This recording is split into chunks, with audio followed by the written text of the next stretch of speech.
Hi, I'm Bananas.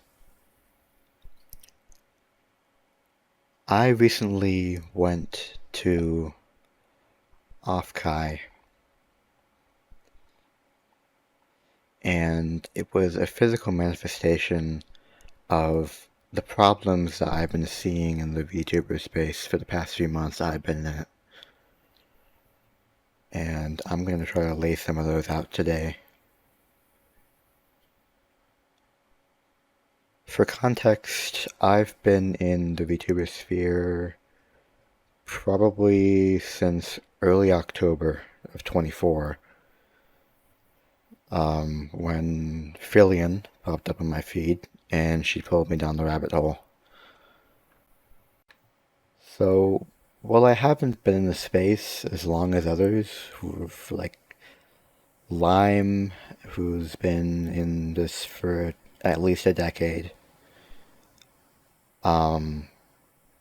I'm just hoping to provide some insights of what I've noticed in the space, of its problems that it has.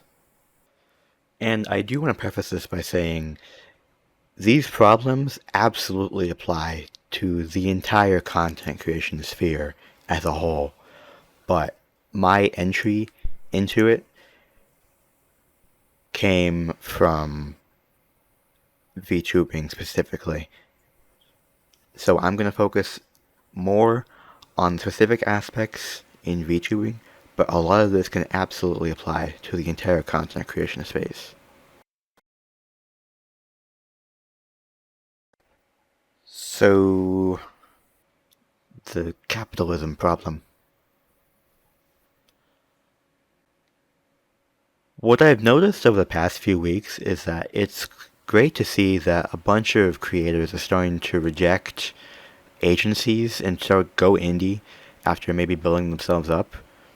Like sometimes like pushing back against abusive or controlling management, which is needed. That's good. But when I look around,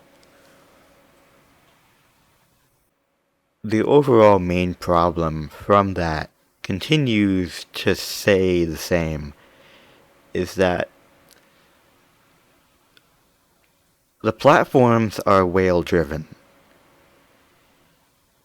By that I mean the pay to speak, models to chat, like the hierarchical access, and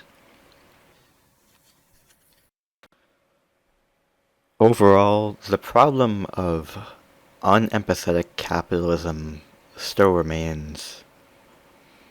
And overall I want to say that this piece that I'm making is not against any creators whatsoever.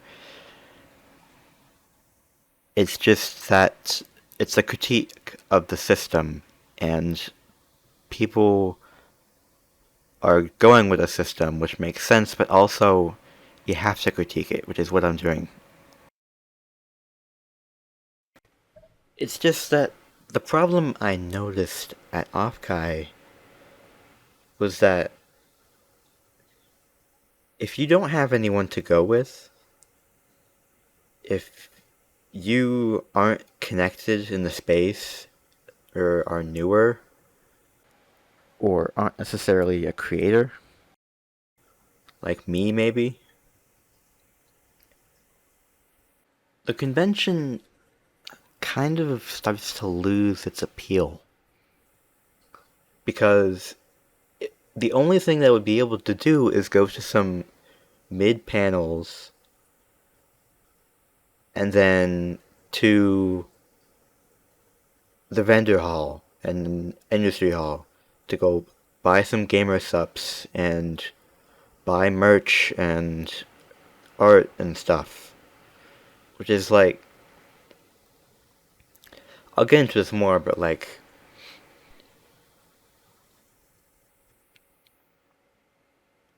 on a space built for connection and connecting people to other people while maintaining privacy and stuff like that,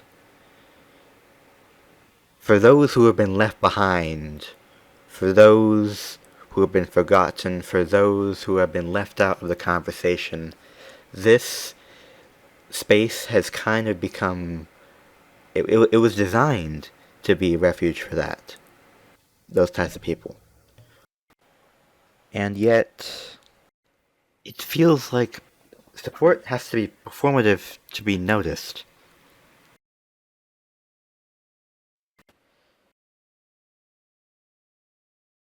Now for the growth problem. I mean, everyone wants to see their favorite creators succeed, but no one really talks about the tax of growth and that the trade of intimacy for sustainability.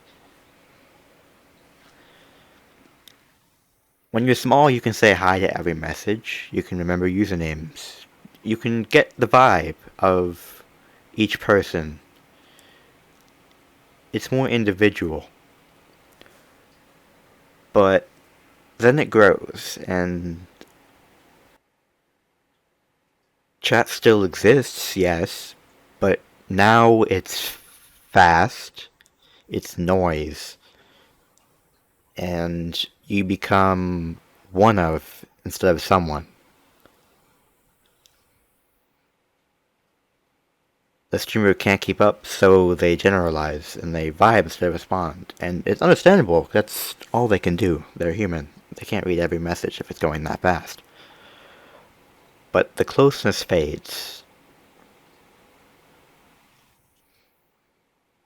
I get why it happens. It's not evil, but it makes me uneasy. Because growth often means losing what made something feel worth growing in the first place. And on that point of one of instead of someone, the thing is, someones do exist even in spaces that big. And I mean that like mostly in chat. Why? Because they are whales and big donors. They're that guy who provides the tons of money, who donates a bunch of stuff. And while it's cool to support, it's just that favoritism starts becoming an issue with that.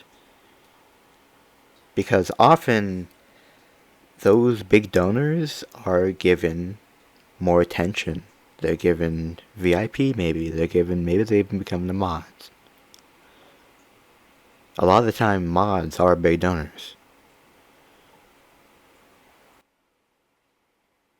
So you kind of see the pay-to-play system there. Everyone's going for donations, subs, merch sales. But I'm gonna be brutally honest here. I'm not here to pay your rent. I'm here to support with presence. I just want to exist and be acknowledged.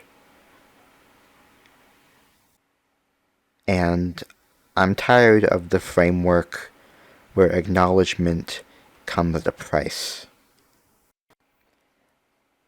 Realistically, I don't care about someone's worth, about their money, how much they have, and how much they can tip, how much they can give, how many subs they can gift, how many bits they can gift.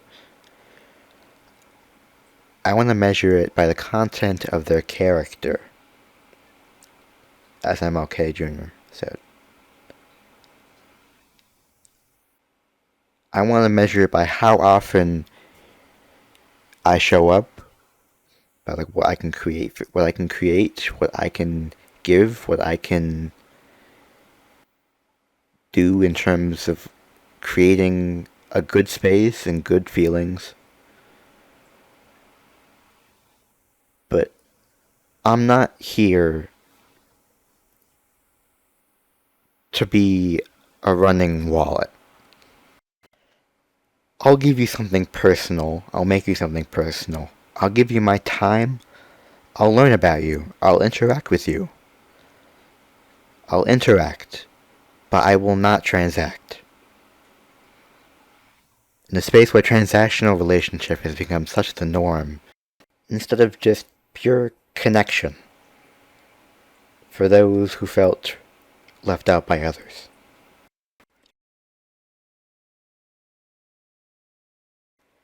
I've had an experience watching a smaller creator grow up into a bigger creator a bit more. But what I've noticed, what I've started to see is the access is still walled off by a paywall. When I'm just there to want to be seen and have some good times, which is only human. And I want to debunk one thing about parasociality. They use that as like a slur in the space, which is so weird because that's all this is. That's all any of this is.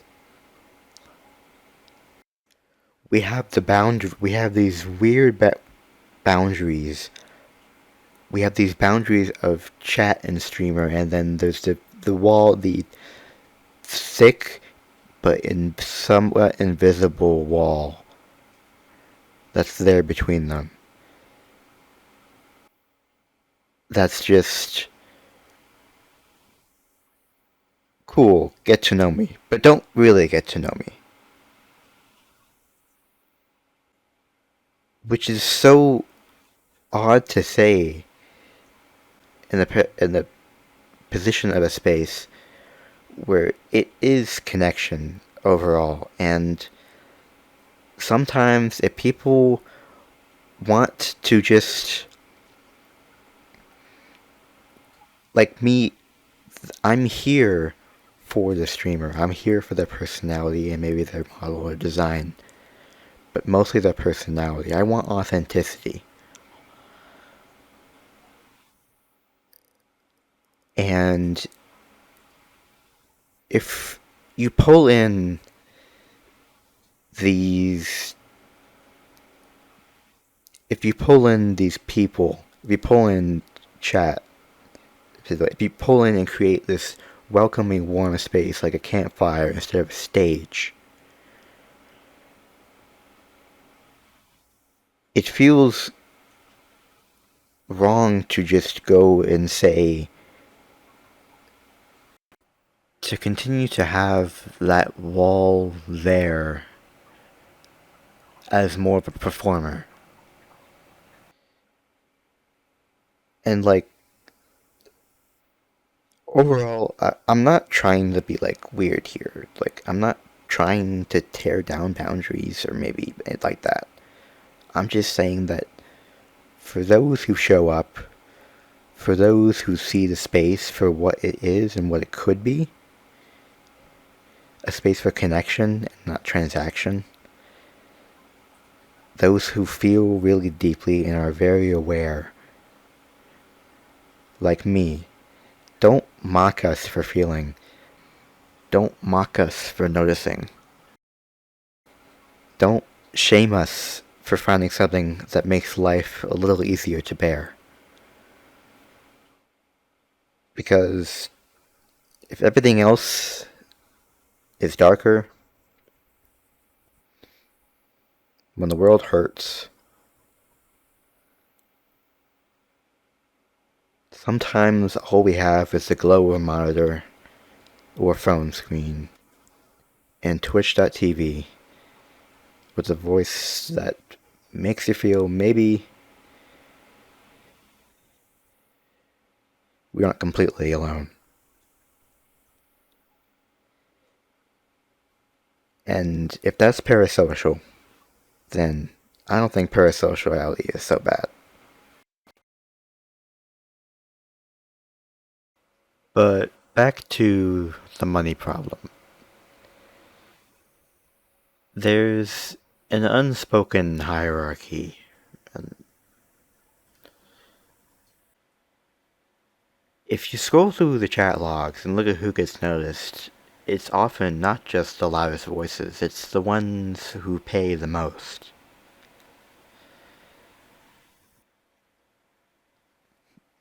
When money becomes part of an interaction, it changes what the interaction means.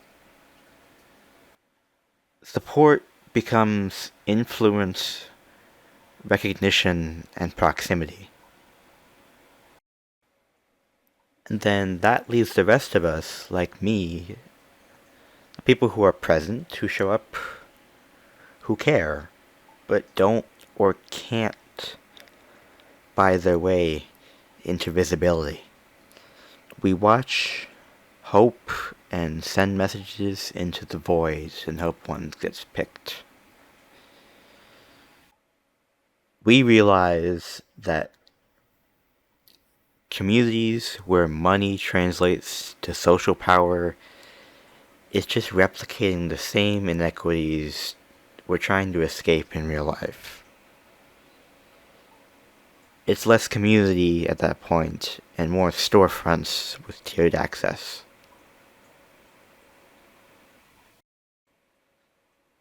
Until there's a way for a space where being present, kind, thoughtful, contributing your knowledge, your skills, and not your money is enough to be seen, where attention isn't paywalled, where support doesn't also mean transaction. It's too easy to feel like your worth is measured in your wallet. And that's just more of a marketplace than a community. And I'm tired of seeing it.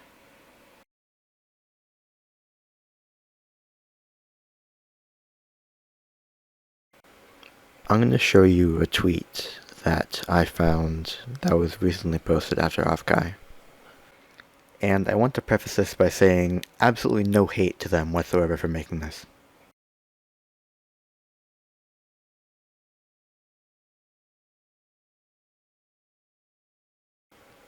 This is Cass explaining how offkai was an incredible experience for her and how people wanted to meet her and such. Which is awesome and great for her. But also that remains so out of reach for so many. And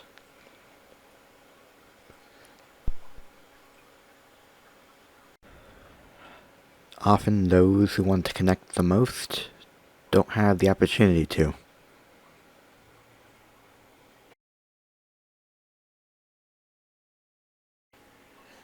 Yes, I'm venting, but I'm also trying to find solutions.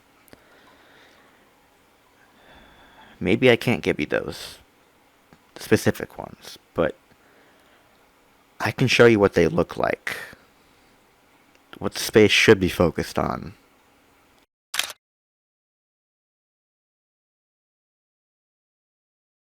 This is the why.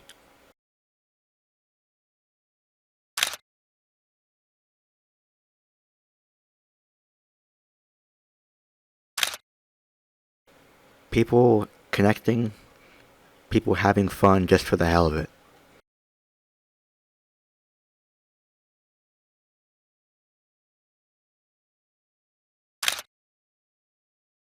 Not just because performing is necessary to make a life. Just having fun and connecting and enjoying others' company. The company of those who get it. And here to have fun with you.